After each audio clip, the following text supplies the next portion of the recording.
सुनो महाराज।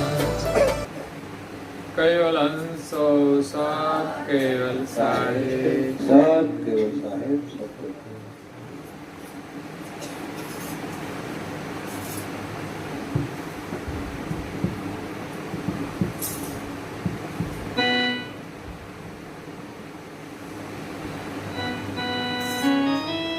जब ते करुणा सागर परम गुरु एक सो और सकल सब अंश में करुणावंत न को।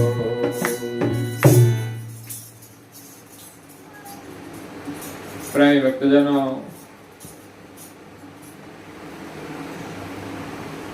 ज्ञान संप्रदायના અધ્યય સ્થાપક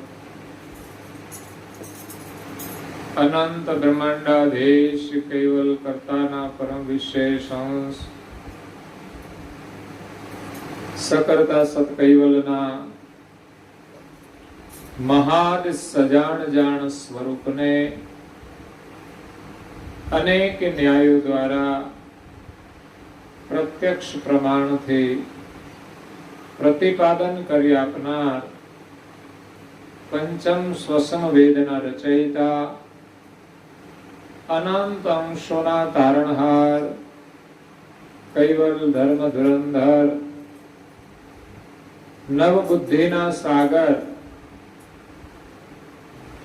મહાન સમર્થ પરમ શ્રેષ્ઠ પરમ વિભૂતિવાન પરમ દયાળુ પરમ કૃપા નિધિ सर्वज्ञ दिव्य परम गुरु श्रीमद करुणा सागर जी महाराज ना कृपा पात्र अनन्य उपासक परम विदुषी परम पूज्य श्री अचरतबा स्वरचित अस्त्र सागर ग्रंथना 11मा स्कंदने विषय करुणा सागर नामनो महिमा समझावता के छे कि समस्त ब्रह्मांडनी अंदर करुणा सागर नाम मात्र मात्र मात्र एक परम गुरुनु छे, सर्जनहारना परम विशेष अंशनु छे। जे आ जगतनी अंदर दिव्य देह धारण करीने सर्जनहारનું લક્ષ્ય આપવા માટે પધાર્યા છે। આ જગતની અંદર જગતના જીવો સર્જનહારને ભૂલી ગયા અને જગતના જે દેવો છે એમની ઉપાસના કરે છે।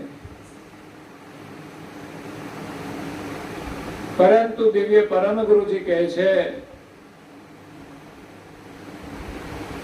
કે દેવોની ઉપાસનાથી આપણને ભૌતિક ફળની પ્રાપ્તિ થાય છે, પરંતુ સર્જનહારની પ્રાપ્તિ થતી નથી। સર્જનહારની પ્રાપ્તિ કર્યા વિના આપણા જન્મ મરણનો અંત આવશે નહીં। આ જન્મમાં થોડું સુખ મળી ગયું તોય શું, ન મળ્યું તોય શું, આખર તો બધું છોડવાનું, પણ જવાનું ક્યાં એ નક્કી કરવાનું છે। અહીંયા તો આપણે રહેવાના, એક દિવસ જવાનું છે તો નક્કી જ છે। તો માત્ર આપણે 25-50 વર્ષ માટે જ જીવવાનું નથી, આપણી યાત્રા બહુ લાંબી છે।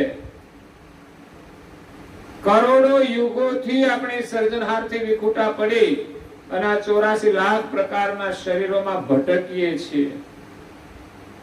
આ તો પરમ ગુરુની કૃપાથી માનવ દેહ મળ્યો અને એમાં એમનું શરણ મળ્યું છે, તો આપણું અહોભાગ્ય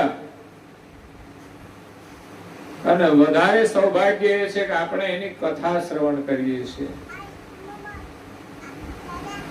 આપણે પરમ ગુરુને ઓળખવાના છે. પરમ પૂજ્ય શ્રી અચરતબા આપણને પરમ ગુરુની ઓળખ કરાવે છે. કરુણાના સાગર છે. આ જગતના સર્જનહાર કોણ છે એનું જ્ઞાન આપવાની અને ગતિ આપવાની કરુણા માત્ર માત્ર માત્ર એક પરમ વિશેષ અંશ પરમ ગુરુ જ કરે છે. એ સિવાય જગતના દેવો આપણને રિદ્ધિ સિદ્ધિ આપી શકે, એમનું ધામ પણ મળી શકે, પણ એવી ભક્તિ કરે તો, નહીં તો એમ મળતું નથી કઈ. ખાલી દેખાદેખી આપણે બધું કામ કરીએ તો એમ દેવ પણ પ્રસન્ન નથી થતા. એટલે પૂજ્ય શ્રી અચરતબા કહે છે કરુણા એ સર્જનહારના જે પરમ વિશેષ અંશ, એનું જે સ્વરૂપ છે કરુણાનું રૂપ છે. સર્જનહારે 3 પ્રકારના અંશોનું સર્જન કર્યું છે. એમાં સૌથી મોટા અને શ્રેષ્ઠ એ પરમ વિશેષ અંશ પરમ ગુરુ છે, જે કૈવલ વેતા છે. અને જ્યારે આ વિશ્વમાં એમણે અવતાર લીધો એટલે એમનું નામ કરુણા સાગર છે.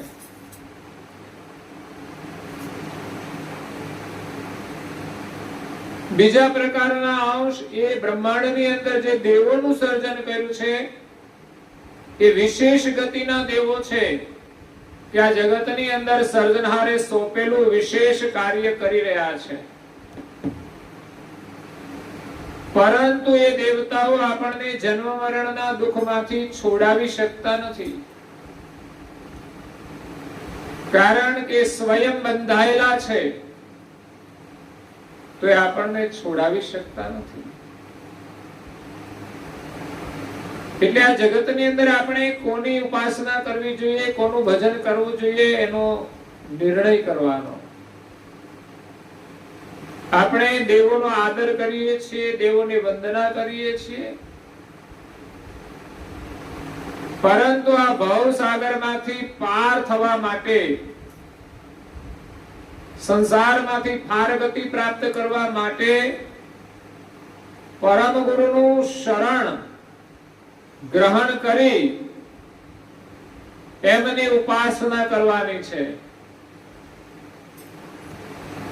તો પહેલા અંશ છે પરમ વિશેષ અંશ પરમ ગુરુ, બીજા વિશેષ અંશ. વિશેષ અને પરમ વિશેષ આટલો ભેદ છે. પરમ ગુરુની આગળ બધે જ પરમ શબ્દ લાગે, જે બીજા કોઈ આગળ લાગી શકે નહીં. કદાચ કોઈ લગાડે પણ કોઈને પરમ ગતિ પ્રાપ્ત થતી નથી કે કોઈને આપી શકતા નથી. એ પરમ ગતિ જે સર્જનહારને પામવાની એ માત્ર એક પરમ ગુરુમાં છે. એટલે પરમ ગુરુ છે, બાકી બધા ગુરુ છે, કોઈ મહાપુરુષ સદગુરુ છે, પણ પરમ ગુરુ એક છે, જે પરમ વિશેષ અંશ છે. બીજા વિશેષ અંશ બધા દેવતાઓ, બ્રહ્મા, વિષ્ણુ, મહાદેવ, શક્તિ, સૂર્ય, ચંદ્ર, પૃથ્વી, જલ, અગ્નિ, વાયુ, આકાશ, આપણા શરીરની ઇન્દ્રિયો ઉપર બિરાજમાન દેવતાઓ, જે આંખે જોવાનું કામ કરે, કાને સાંભળવાનું, નાસિકાએ ગંધ ગ્રહણ કરવાનું, હાથ પણ દેવોની કરુણા વગર ચાલતા નથી, પગ પણ એની કરુણાથી ચાલે છે.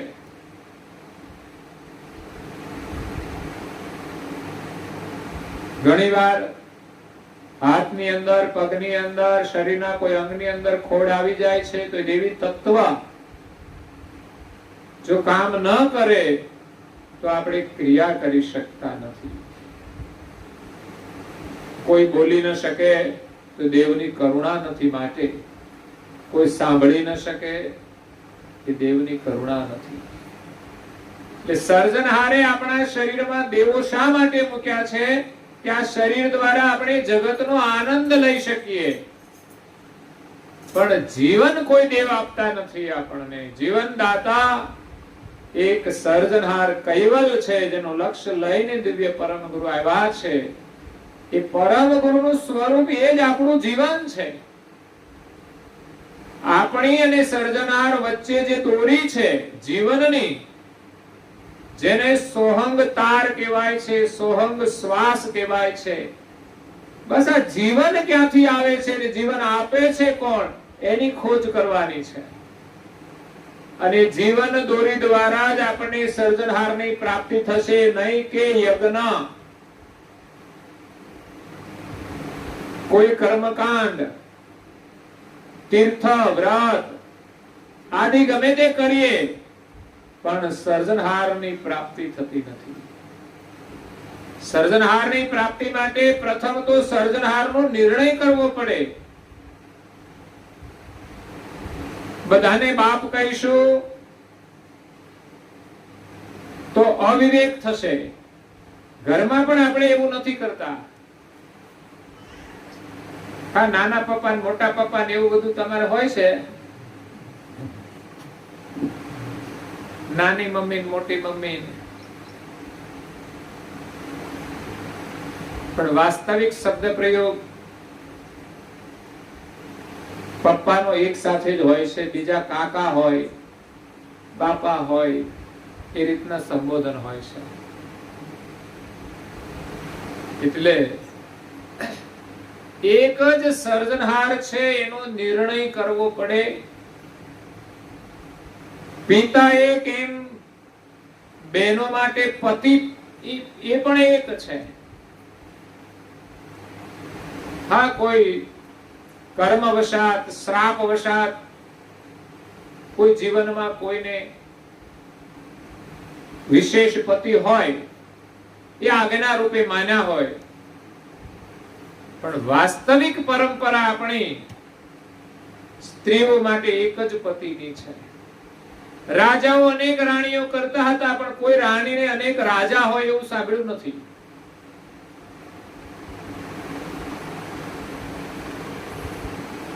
એટલે રાજા એક હોય ને રાણીઓ અનેક હોય તો ચાલી શકે. એ રાણીઓ ભેગી રે, બે રાજા ભેગા રે ખરા? હે, શું વાત કરો છો? એ તો રાણીઓ ભેગી રે, જો બે ચાર પાંચ કોઈ રાજા કરે તો. બાકી કોઈ રાણી બે રાજા કરે તો એ રાજા બે ભેગા રે, મુશ્કેલી છે. એટલે આ જગતની અંદર એક જ સર્જનહાર છે, એનો નિર્ણય માત્ર આ જગતની અંદર જો કોઈએ કર્યો હોય તો એક પરમ વિશેષ અંશ પરમ ગુરુએ કર્યો છે. એટલે ત્રણ પ્રકારના અંશો, પરમ ગુરુ પરમ વિશેષ અંશ, આપણે દેવો વિશેષ અંશ, અને આપણે બધા સામાન્ય. એટલે દેવોની કરુણા આપણને મળે છે, એટલે આપણે એને વંદન કરીએ છીએ, આદર કરીએ છીએ. પણ પૂજ્ય શ્રી અચરતબા કહે છે કે આ જગતની અંદર પરમ ગુરુ કરુણા સાગર એક જ છે. જબ તે કરુણા સાગર પરમ ગુરુ એક સોય. આ પૂજ્ય શ્રી અચરતબાનો અનુભવ છે. અનુભવ દ્વારા આપણને જ્ઞાન આપે છે.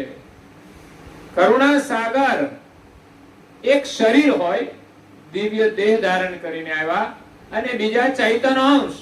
આપણા દરેકના શરીરમાં આત્મા છે કે નહીં? તો એ અંશ છે અને બીજું શરીર છે. એ જ પ્રકારે પરમ ગુરુનું દિવ્ય શરીર અને એની અંદર પરમ વિશેષ અંશ, આ બંનેનું જોડાણ થયું. ત્યારે આ જગતના જીવોને એમણે ઉપદેશ કર્યો છે, એમના કલ્યાણ માટેનો. આ દિવ્ય દેહ ધારણ કર્યો ત્યારે આ જગતના જીવોને સર્જનહારની ઓળખ થઈ. નહીતર પરમ ગુરુ તો હતા જ આ જગતમાં સૃષ્ટિની આદિથી, પણ આપણે ઓળખતા નહોતા. જીવન ક્યાંથી આવે છે કોઈને ખબર નથી.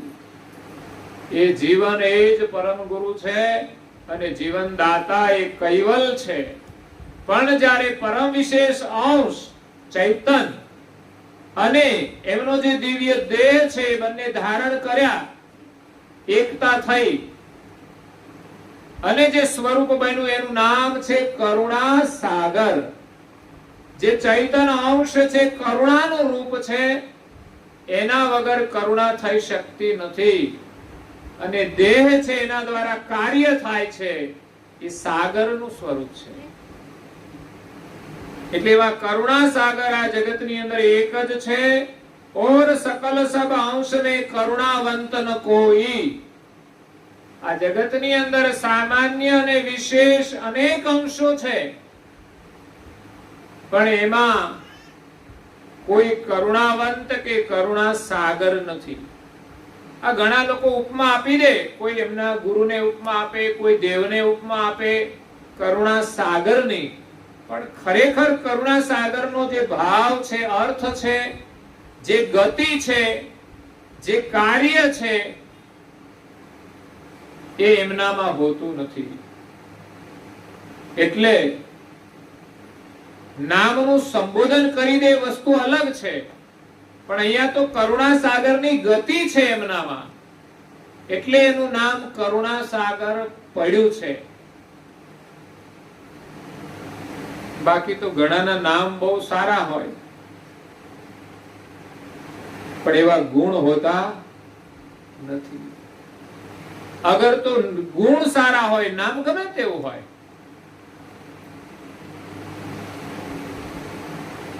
એક શેઠ હતા, બહુ સુખી ઘર, પણ એક વાતનું દુઃખ હતું, એને પરિવારમાં કોઈ દીકરો નહોતો. અને હોય છે ઘણી જગ્યાએ આવું. ધન સંપત્તિ ઘણી બધી હોય, પણ વાપરનાર કોઈ ન હોય તો પણ એને મનમાં દુઃખ રહેતું હોય છે. પછી શું કરે? માતા મહાદેવ જે મળે તે, કોઈ કે અહીંયા જાઓ સારું થઈ જશે, દોરા બાંધો, ભુવા પાસે જાઓ, જ્યોતિષ પાસે જાઓ. આવું તો લગભગ કોઈ બાકી નહીં હોય કરાવવામાં. પગ દુખે છે તો કે દોરો કરો, માથું દુખે છે તો દોરો કરો. ઘણાને પગે દોરા બાંધ્યા હોય, ઘણાને કાંડે દોરા બાંધ્યા હોય, ઘોડાની નાલો ઠપકારી હોય. શા માટે કરો છો એ ખબર નહીં હોય, અને કઈ ફેર પડ્યો કે નહીં એ ખબર નહીં હોય. લોકો ચારે બાજુ દોડે છે, પણ માણસ સુકૃત કરે ને તો ફળ મળે. બીજી ક્યાંય જવાથી ને એ વિધિ કરી દે ને આપણું કામ થઈ જાય એવું તો બનતું નથી. ભલે આપણે દોડીએ, પછી યોગ મળે ને સારું થઈ જાય ને માનીએ કે આનાથી થયું, આપણા આત્માને મનને સંતોષ થઈ જાય, પણ વાસ્તવિક તમે કર્મ કરો એનું ફળ મળે તમને. હા, દેવોની આરાધના સ્વયં કરો તમે, તો જે દેવ ની અંદર જે સામર્થ્ય હોય એ કરુણા કરી શકે. એટલે ઘણી વખત ભૂત પ્રેતના પ્રકોપ થાય તો એના લોકો પાસે લોકો જવું પડે કે એની પાસે મંત્ર હોય એટલે એને દૂર કરે, જરૂરી છે. પણ આપણે તો નાની નાની બાબતોમાં ચારે બાજુ દોડતા હોઈએ, પણ એમાં આપણું કામ થતું નથી. શેઠે ઘણા બધા ઉપચાર, શેઠ તો ઓછા કરે ઉપચાર, શેઠાણી જ કરે મોટા ભાગે. ઘરમાં આ તકલીફો હોય ને એમાં બહેનો જ દોરા ધાગા વધારે કરવા વાળા. ભાઈઓ કોઈ કરે બહુ મોટી મુશ્કેલી હોય તો. એટલે ઘણા ઉપચાર કર્યા પછી મોટી ઉંમરે 50 વર્ષ થઈ ગયા, શેઠને ત્યાં પુત્ર રત્નનો જન્મ થયો, એટલે આખું ઘર ખુશ ખુશ થઈ ગયું. આ સાત્વિક નિયમો રાખવા જોઈએ કે જે આપણા કલ્યાણ માટે જરૂરી હોય. એવા નિયમો તમે પાળો તો તમારી મનોકામના પૂર્ણ થાય, અને ન થાય તો તમારું કાર્ય તો ચોક્કસ થાય છે, એનો લાભ તો ચોક્કસ થાય છે.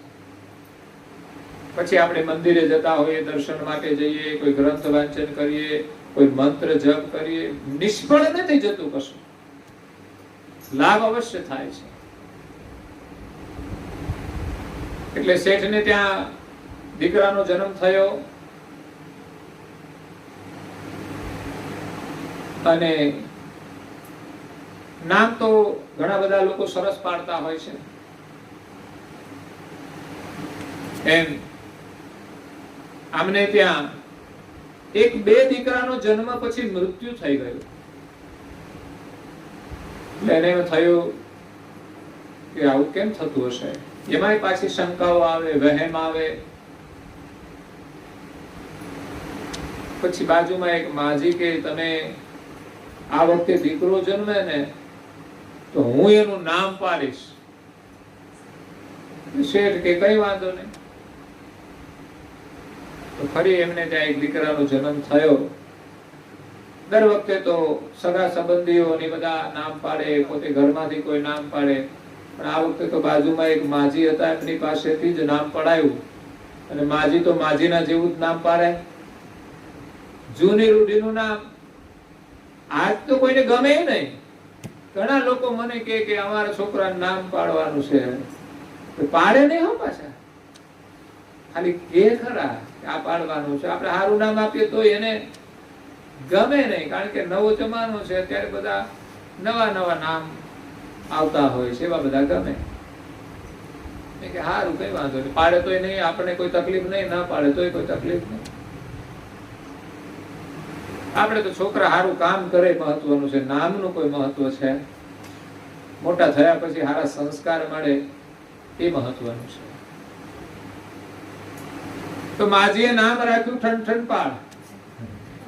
હવે આવું નામ ગમે, પણ હવે બે દીકરા જતા રહ્યા અને પછી દીકરો આવ્યો એટલે ના છૂટકે એનું નામ રાખ્યું નહીં ને વળી પાછો મૃત્યુ પામે તો એ ઠનઠનપાળ રાખી દીધું. દીકરો મોટો થાય છે, ભણી ગણી અને ઉંમરલાયક થયો એટલે પછી ગોળની અંદર સંબંધ કર્યો. પણ જૂના સમયની અંદર તો કોઈ પૂછતા જોવા જતું નહોતું. એ સમયમાં વડીલો જે નક્કી કરે એ ફાઇનલ હતું. કે વડીલો એ ઘર જોઈને નક્કી કરી દીધું. હવે નામ ઠામની કઈ ખબર નહીં, અને નામ એવું ઠનઠનપાળ. પણ લગ્ન થયા એટલે ફૂલચંદભાઈના નામે ગીત ગાયા. ઉપનામ હોય ને પાછા, એટલે બીજા નામે કે ભાઈ આવું નામ કઈ ગીતમાં સારું લાગે નહીં. પછી ભલે જે બોલાવે તે, પણ લગ્નમાં તો કઈક સારું લાગે એવું કરવું જોઈએ, એમ કરીને લગ્ન કર્યા. અને એમને ત્યાં પુત્ર વધુ આવી અને બધા ઠનઠનપાળના મિત્રો હતા, એ આવ્યા. બધા કઈ ગયો ઠનઠનિયો? હવે તો એ જ કે પેલા પુત્ર વધુ વિચાર કરે, એ વળી કોણ હશે? પછી એને ખબર પડી કે આ તો આપણો દાગીનો છે, એ જ છે. આવું ના, આખી જિંદગી મારે તો આ જ સાંભળવાનું ને. બધા પૂછે કે ભાઈ કઈ ગયો ઠનઠનિયો? તો એટલે એને તો મનમાં ક્ષોભ થયો કે હજુ કઈ બાજી બગડી નથી ગઈ, ચાલો ઘર ભેગા. અત્યારે નાની નાની વાતોમાં લોકો ઘર ભેગા જલ્દી થઈ જાય છે.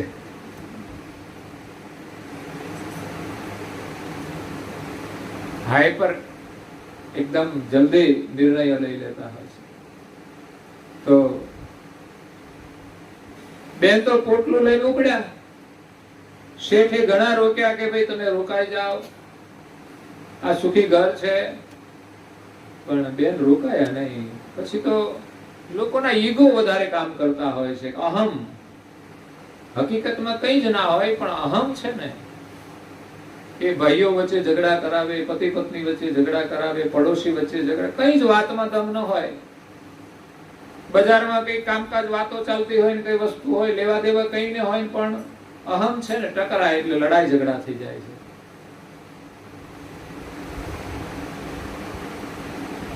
એટલે શેઠે રોક્યા પણ રોકાયા નહીં. પછી તો શ્રીમતીજી નીકળ્યા ગામની ભાગોળે. ત્યાં તો એક સ્મશાન યાત્રા નીકળી. બેને પૂછ્યું કે આ કોણ મરી ગયું છે? તો કે અમર. નામ અમર, અને મરી ગયો. પછી આગળ ચાલી તો એક ભિખારી ભીખ માંગતો હતો. એને પૂછ્યું તારું નામ શું છે? તો કે મારું નામ તો ધનપાલ છે. નામ ધનપાલ છે ને ભીખ માંગે છે? ત્યાંથી બેન આગળ ગયા તો એક ડોશીમાં હતા, છાણા વીણે. પૂછ્યું તમારું નામ? મારું નામ તો લક્ષ્મી. અને કામ? તો કે છાણા વીણવાનું. તો કે નામ તો બધાના બહુ રૂપાળા છે પણ કામમાં કઈ દમ છે. એને એમ થયું ચાલો નામ ગમે તેવું એનું મહત્વ નથી, માણસનું મહત્વ છે. એટલે બેન શ્રી પાછા વળી ગયા. હજુ ઘરે ના પહોંચ્યા ત્યાં બધું સચવાઈ ગયું ને ડેલી વાળું મકાન, ડેલો એટલે ખબર પડે ને, બંધ હોય બોર્ડર ને આગળ દરવાજો ગેટ હોય, બંધ દરવાજો અને બહારથી સાંકળ ખખડાવી ખોલવું, ધીમે ધીમે અવાજ ધીમો પડી ગયો. તો અંદરથી વળી ખોલવા માટે આવ્યા. કોણ છો? તો ખોલો, હું. દરવાજો ખોલ્યો ત્યાં તો શ્રીમતી આવ્યા. પછી તો સંભળાવાનું ના હોય, જે આવે એને વધાવી લેવાનું હોય. નહીં તો લોકો સંભળાવે, કેમ પાછા આવ્યા, બહુ મોટે ઉપાડે ગયા હતા. આવું બહુ ચાલે છે પાછું. કઈ પણ મુશ્કેલીઓ હોય એને જૂનું ભૂલી અને થયું એ સારું થયું. જે લોકો ઝૂકે છે ને એ મોટા છે. જે ભૂલીને કઈ સ્વીકાર કરે છે એનો જ મહિમા હોય છે. એટલે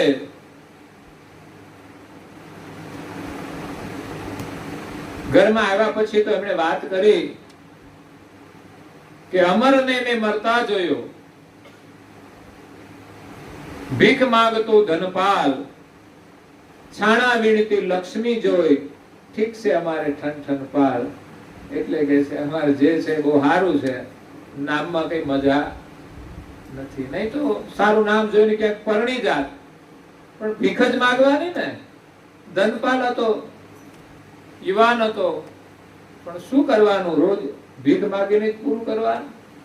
એના કરતા ઠીક છે નામનું કોઈ મહત્વ નથી. પણ અહીંયા કરુણાસાગરનું જે નામ છે માત્ર નામ નથી, એનું કામ છે, એમની ગતિ છે, એનું સ્વરૂપ છે. કરુણાસાગરને આપણે ઓળખવાના છે. પરમ ગુરુના ગ્રંથોનું અધ્યયન કરો. આખા પરિવારના સભ્યોએ કરવું જોઈએ. એવું નહીં કે થોડું સમજી લીધું એટલે બધું કામ થઈ ગયું. રોજ ચિંતનની જરૂર છે. થોડી વાર માટે પણ ચિંતન જો આપણું બંધ થઈ જશે કે ભૂલાઈ જશે તો મન આપણું ખોટા માર્ગે ચાલવા માંડશે. અને થોડું પણ ખોટા માર્ગે ચાલ્યું એટલે પેલો રસ્તો ભૂલાઈ જશે. સંસારનો માર્ગ બહુ જ વિપરીત છે. એટલે પરમ ગુરુનો મહિમા સમજવા માટે પરમ ગુરુના ગ્રંથોનું અધ્યયન ધ્યાનથી કરો.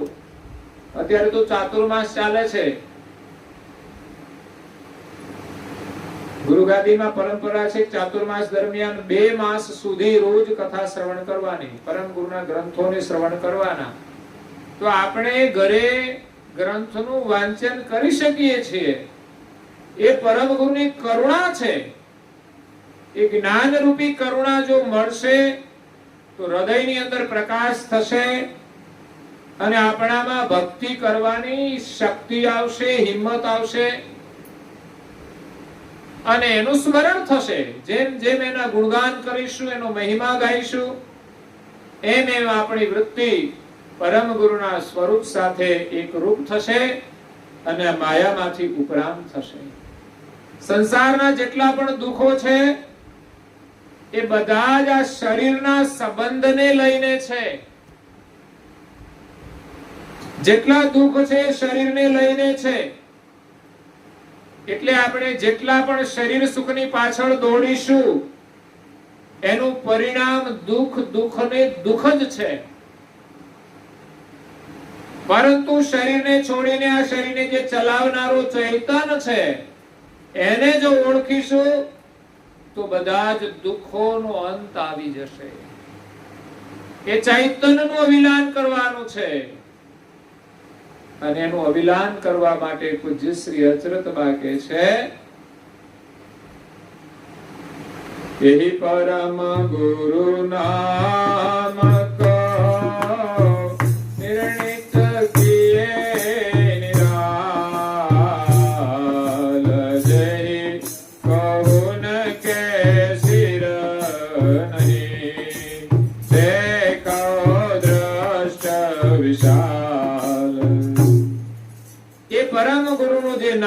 છે એનો નિર્ણય પૂજ્ય શ્રી અચરતબાઈએ જે કરાયો છે તે નામ કોઈના શિર પર લાગી શકતું નથી. તે તમે જ્ઞાન દ્રષ્ટિથી જુઓ. પરમ ગુરુજી ન કો કહે દેત પરમ પદ દાન પરમ પુરુષ દરસાવરી જય નિજ કરતા નિદાન. પરમ ગુરુ કોને કહેવાય? કે જે પરમ પદનું આપણને દાન આપે. પરમ ગુરુની આપણે ભક્તિ કરીશું તો પરમ ગુરુ પ્રસન્ન થશે અને આપણા ઉપર કરુણા કરી અને પરમ પદ દાનમાં આપી દેશે. આટલું મહાન પદ પરમ ગુરુ આપણને દાન કરી દેશે. પરમ પુરુષ દર્શાવહી. આ જગતના જે સર્જનહાર પરમ પુરુષ છે એની ઓળખ કરાવશે. જે નિજ કરતા નિદાન. જે આ જગતના કરતા છે એનું નિદાન કરી અને સર્જનહાર જે આદ્ય સક્રત સ્વરાજ કરુણેશ અને કૈવલ છે, જે ના પંચ વિશેષતાઓ છે, એવા સામર્થ સર્જનહારની ઓળખ પરમ ગુરુ કરાવે છે. એ સિવાય કોઈ કરાવી શકતું નથી. નિર્ગુણ સિર ગુણ કે પરે પરમ પુરુષ પરમેશ ઓર સકલ પરભાવ કે ઉપાસક ભવ ભેશ. પરમ ગુરુ આપણને પરમ પુરુષની ઓળખ કરાવે છે, જે નિર્ગુણ સિરગુણ કી પરે. સગુણ એટલે આ જગતની અંદર જે અવતારો થયા એ બધા જ સગુણ છે. તો સર્જનહાર આપણા સગુણ નથી. એ કોઈ દેહધારી નથી, આકૃતિ વાળા નથી, સગુણ નથી. સગુણ જેટલું છે કર્તાનું કૃત છે, એમની રચના છે, એ બધું જ નાશવંત છે. એ કાયમ રહેવા વાળું નથી. જે જે અવતારો થયા એના જે સ્વરૂપો છે એની સ્થાપના થઈ, એના મંદિરો થયા. પ્રલય કાળ આવશે એટલે બધું સમતલ થઈ જશે. પછી ફરી પાછું સર્જન થશે તો નવેસરથી કોઈ અવતાર લેશે તો એની સ્થાપના થશે. પણ જે પ્રલય કાળમાં ગયું એને કોઈ યાદ કરતું, કારણ કે આકૃતિ વાળા ઈશ્વર નથી. એ તો દેવોએ જે જે કાર્ય કરવા માટે અવતાર લીધા એ કાર્ય કરીને જતા રહ્યા. પરંતુ આપણે જ્ઞાનથી દેવોની ઓળખ કરવાની છે, આપણા સ્વરૂપની ઓળખ કરવાની છે, અને આપણને અને દેવોનું સર્જન કરનાર જે સર્જનહાર છે એની ઓળખ કરીને એને પામવાના છે. તો સર્જનહારની ઓળખ પરમ ગુરુ દ્વારા થાય છે. તો સર્જનહાર સગુણ નથી, સગુણની ઉપર નિર્ગુણ છે, જે નિરાકાર કહેવાય, બ્રહ્મ પ્રકાશ. તો સર્જનહાર એવા પણ નથી. સિરગુણ અને નિર્ગુણ. સિરગુણ એ વિશ્વ છે, રચના. નિર્ગુણ એ 14 લોકનું જીવન છે. અને સર્જનહાર સગુણ અને નિર્ગુણની પર છે. સગુણની રચના કરનાર અને નિર્ગુણ બ્રહ્મરૂપી જીવન આપનાર. આ વસ્તુ જ્યારે સમજાશે ત્યારે આ શરીરમાં આપણી ઓળખ થશે અને જીવન આપનાર જે સર્જનહાર છે એની પ્રાપ્તિ થશે. અને વચ્ચે છે પરમ ગુરુ.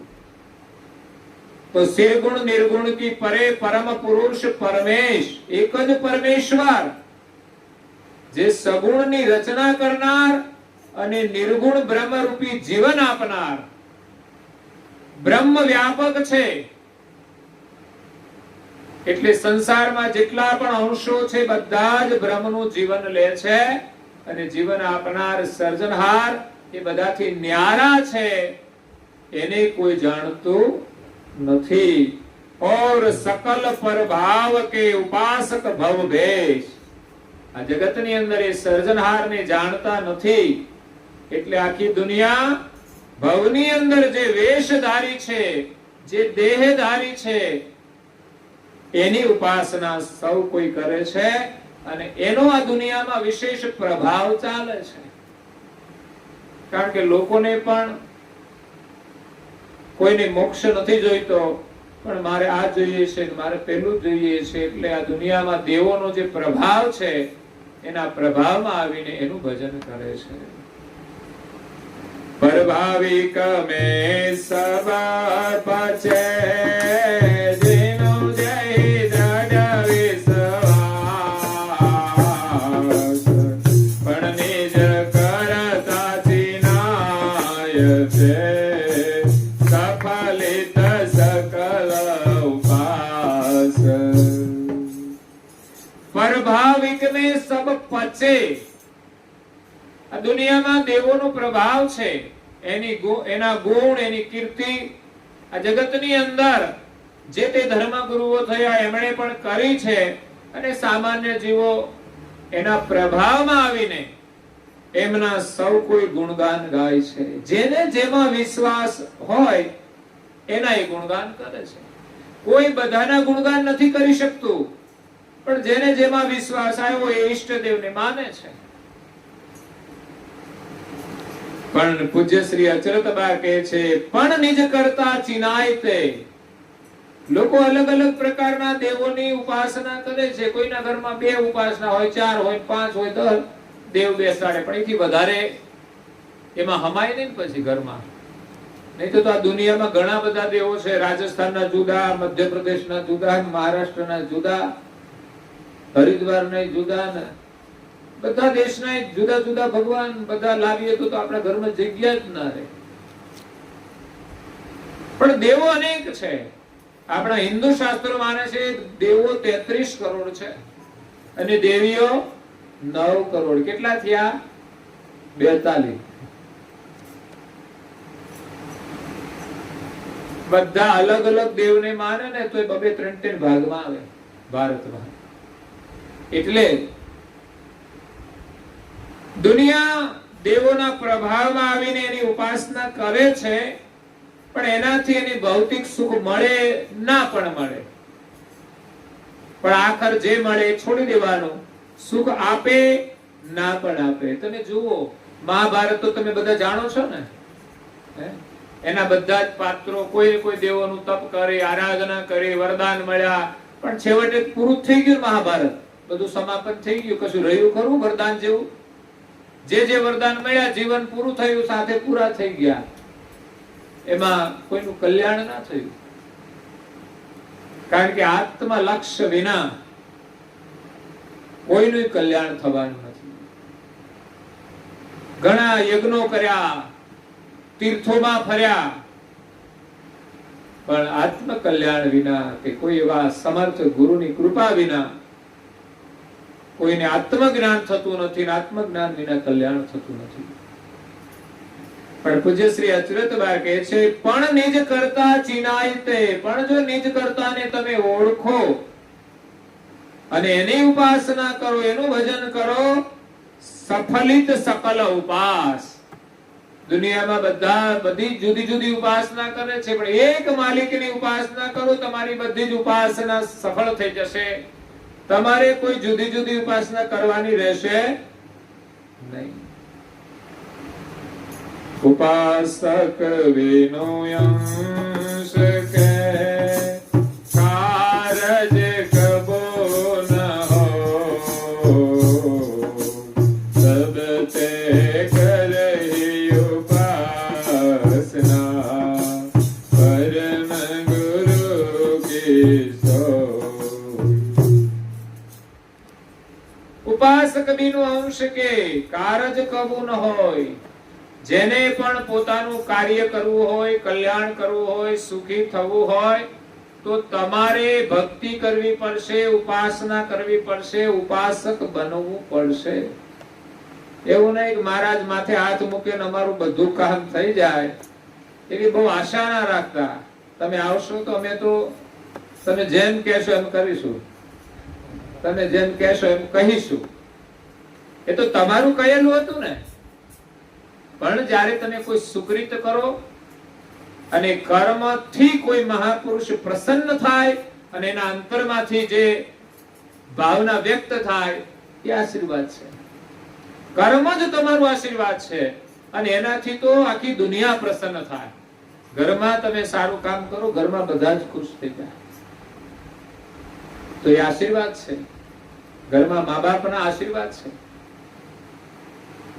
મા બાપ પહેલા તો ખુશ રહેવા જોઈએ. જે મા બાપે જન્મ આપ્યો છે એના પ્રત્યેનો આપણે ધર્મ ન નિભાવીએ કે એનો જે ઉપકાર છે એનો આદર ન કરીએ, મા બાપ આપણાથી જુદા રહે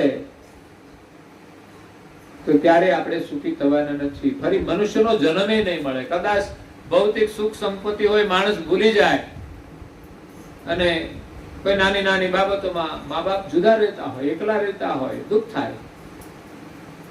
અને એવા પરિવારો જોયા છે કે મા બાપની સેવા કોઈ પણ ભોગે કરતા હોય છે. મા બાપને દુખી છોડીને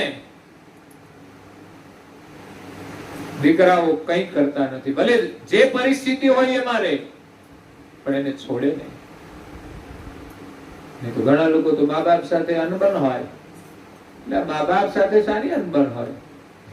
એ મા બાપે જન્મ આપ્યો, મોટા કરાવ્યા, ભણાવ્યા, લગ્ન કરાવ્યા એટલે હવે એમ લાગે પત્ની આવી ગઈ એટલે હવે એની જરૂર પડશે.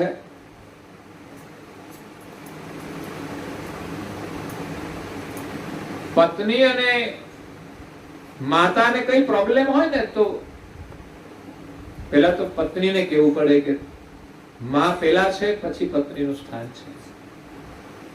એટલે એમને કઈ પ્રોબ્લેમ હોય તો એને સમજીને રહેવું જોઈએ.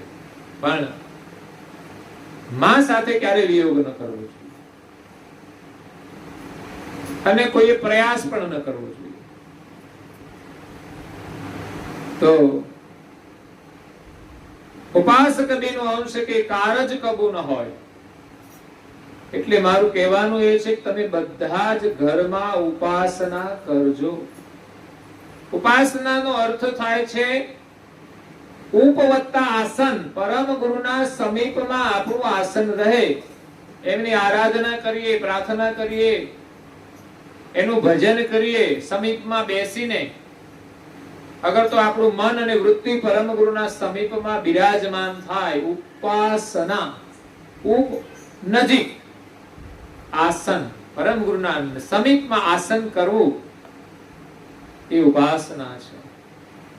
તો ઉપાસના મનથી, વાણીથી અને શરીરથી કરવાની છે.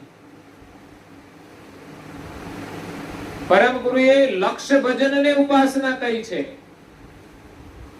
અબ કે કહત ઉપાસના બરની રહેશ કલાગત નારી નરની. ગુરુ કે બોધ વચન ચિત ધરના લક્ષ્ય આરાધન અહો નિશ કરના. લક્ષ્ય એટલે શું ખબર છે તમને? લક્ષ્ય મળ્યો છે? તમારા જીવનનો કોઈ લક્ષ્ય છે? લક્ષ્યનું ભજન કરીએ છીએ? લક્ષ્યનું ભજન, આપણા જીવનનો એક લક્ષ્ય નક્કી કરી અને ત્યાં સુધી પહોંચવા માટે આપણે સાધના કરવાની. એ ભજન પરમ ગુરુએ જે મંત્ર આપ્યો છે એ જ આપણું લક્ષ્ય છે. હું ચૈતન સર્જનહારને નમસ્કાર કરું છું, વંદન કરું છું, પ્રણામ કરું છું. આ આપણું લક્ષ્ય છે. એક ક્ષણ માટે પણ આપણે આપણી જાતને ન ભૂલીએ અને આપણા તાતને ન ભૂલીએ.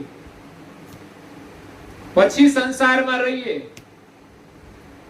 પણ સર્જનહારનું વિસ્મરણ ન થવું જોઈએ. તો એના માટે સવારે નિયમ આપ્યો કે તમારે એક માળાથી લઈને 6 માળા સુધી કરવાની.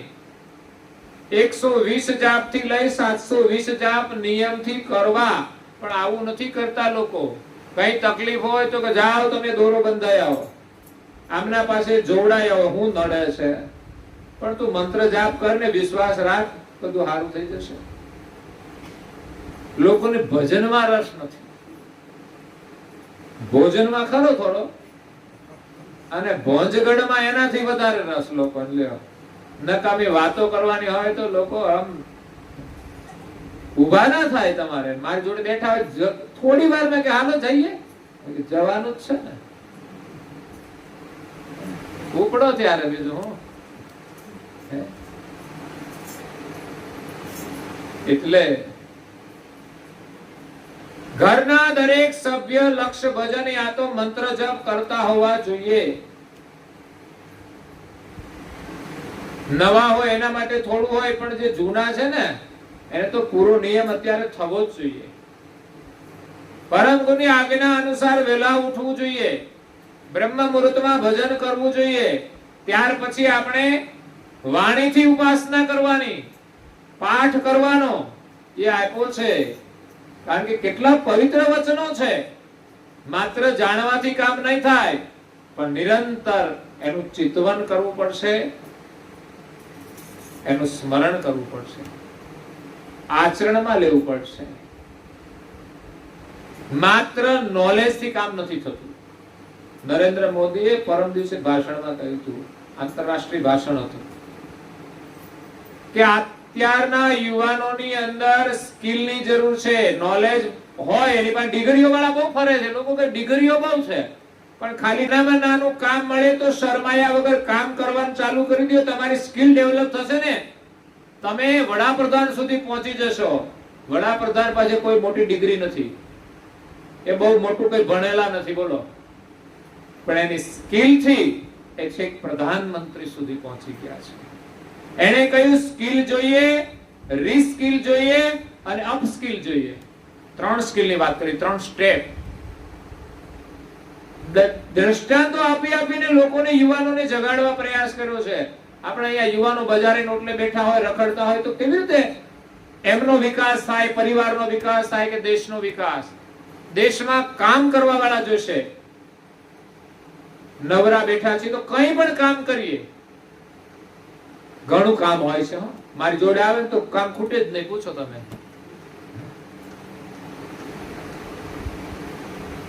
એટલે નાનામાં નાનું કામ કરો, તમારામાં સ્કિલ ડેવલપ થશે.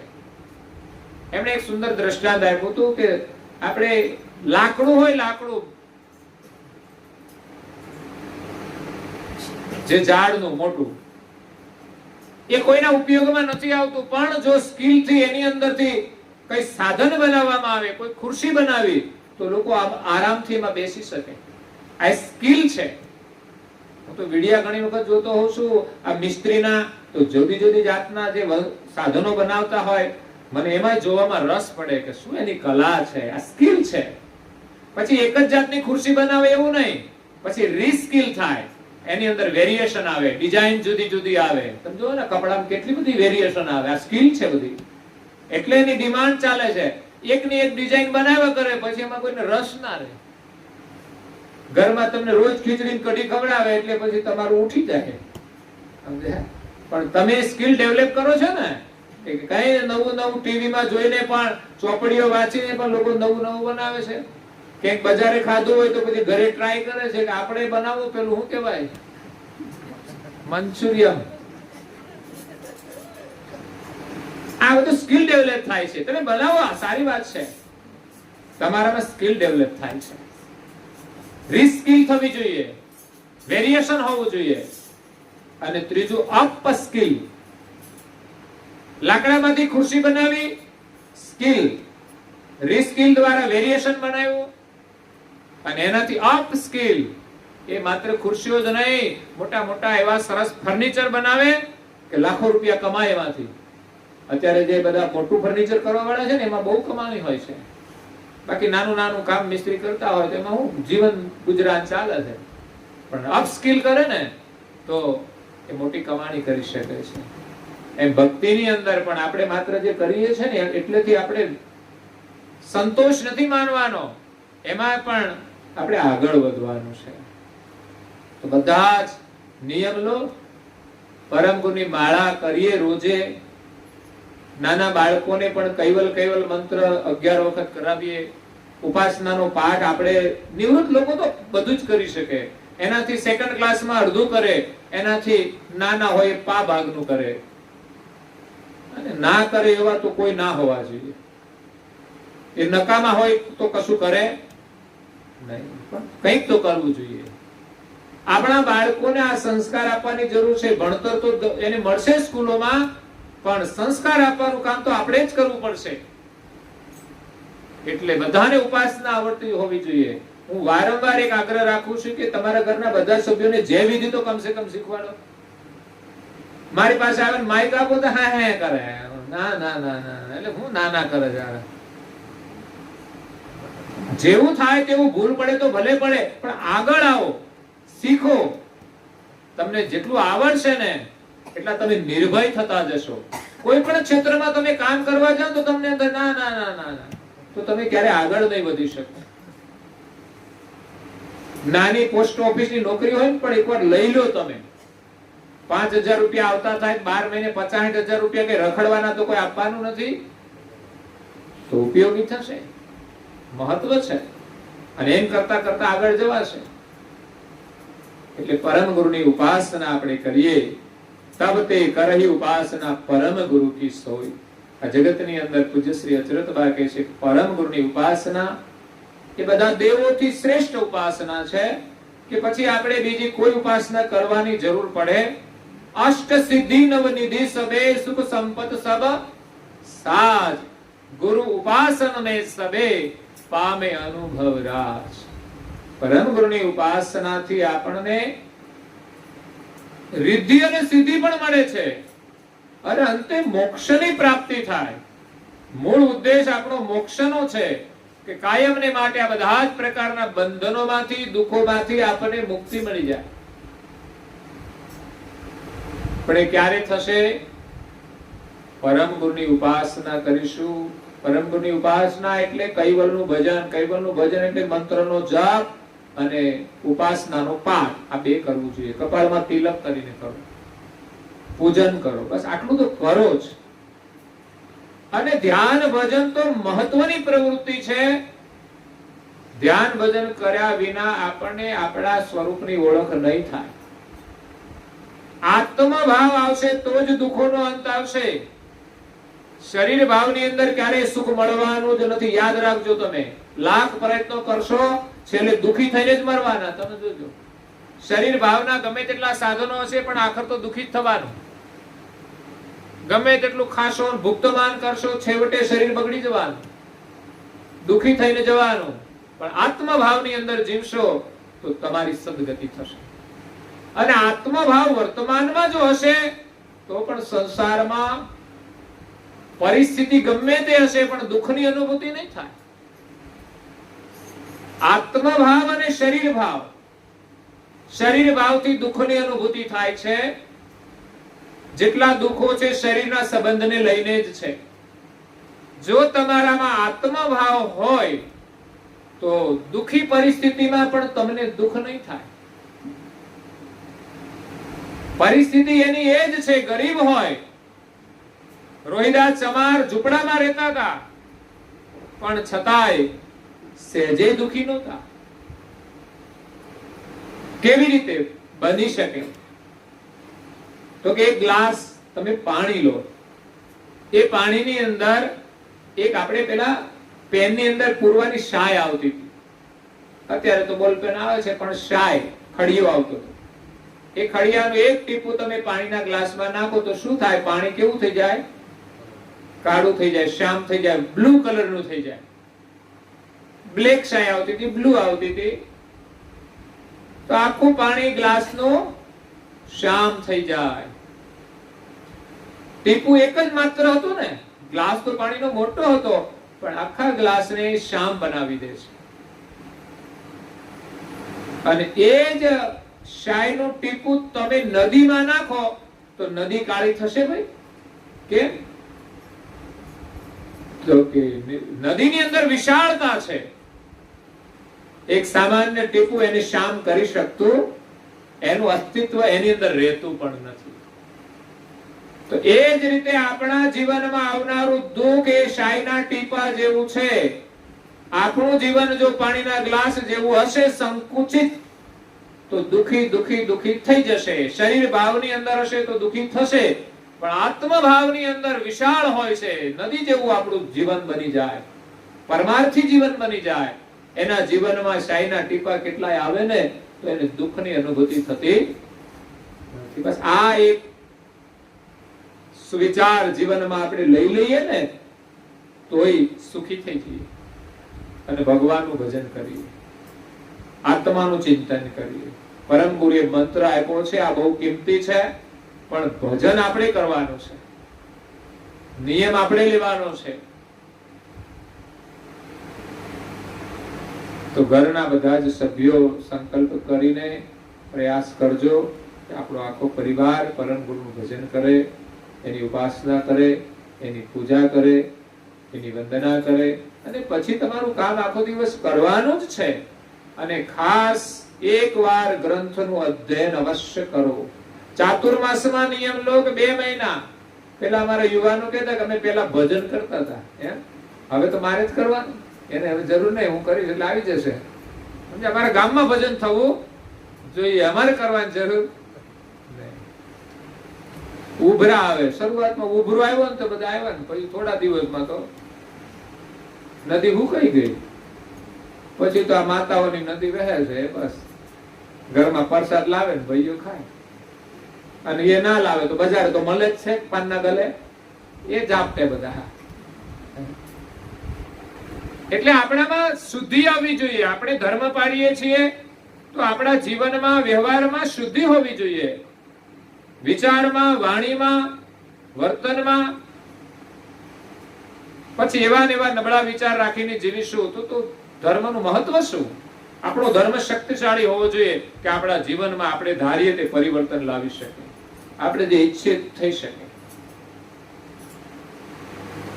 તો અહીંયા પૂજ્ય શ્રી અચરતબા આપણને પરમ ગુરુની ઉપાસના કરવાનો ઉપદેશ આપે છે. સમય થાય છે, વિશેષ કથા આપણે સવારે શ્રવણ કરીશું. અત્યારે અહીંયા કથાને વિરામ આપીએ. અસ્તુ સત્કેવલ સાહેબ.